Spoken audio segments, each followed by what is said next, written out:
Hi guys, welcome to my cricket. Guys, T20 world cup లో match number 41 United States versus South Africa. ఈ రెండు teams మధ్య ఈ match June 19వ తారీఖు రాత్రి 8 గంటలకు సార్ వైవాను రిచార్జ్ స్టేడియంలో జరగబోతుంది. ఈ రెండు టీమ్స్ మధ్య మ్యాచ్ అంటే చాలా ఇంట్రెస్టింగ్ అయితే ఉండబోతుంది.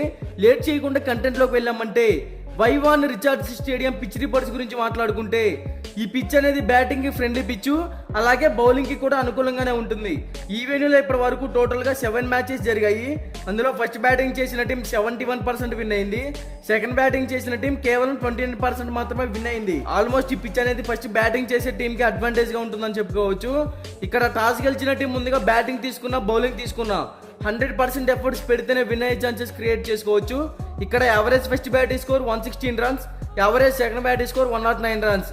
అలాగే పేసర్ స్పిన్ బౌలింగ్ గురించి మాట్లాడుకుంటే లాస్ట్ 10 మ్యాచెస్ లో పేస్ బౌలింగ్ కి 46 వికెట్స్ పడ్డాయి, స్పిన్ బౌలింగ్ కి 55 వికెట్స్ పడ్డాయి.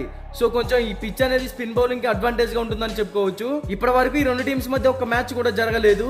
ఇదే ఫస్ట్ మ్యాచ్ కాబట్టి మరి ఈ మ్యాచ్ లో బోత్ టీమ్స్ ఎలాంటి పర్ఫార్మెన్స్ ఇస్తాయో చూడాలి. అలాగే మ్యాచ్ టైమ్ లో వెదర్ రిపోర్ట్స్ చూసుకుంటే 80% వర్షం పడే అవకాశాలు ఎక్కువగా కనపడుతున్నాయి. ఇక బోత్ టీమ్స్ కి సంబంధించిన కెప్టెన్స్ గురించి మాట్లాడుకుంటే యునైటెడ్ స్టేట్స్ కెప్టెన్ గా అరుణ్ జోనస్ అయితే నాయకత్వం వహిస్తున్నాడు. ఎక్స్ట్రాడినరీ ఆల్రౌండర్, మంచి ఫామ్ లో ఉన్నాడు. ప్రతి మ్యాచ్ లో కూడా టీమ్ కి 100% ఎఫర్ట్స్ పెడుతూ పెద్ద స్కోర్ ని అందిస్తున్నాడు.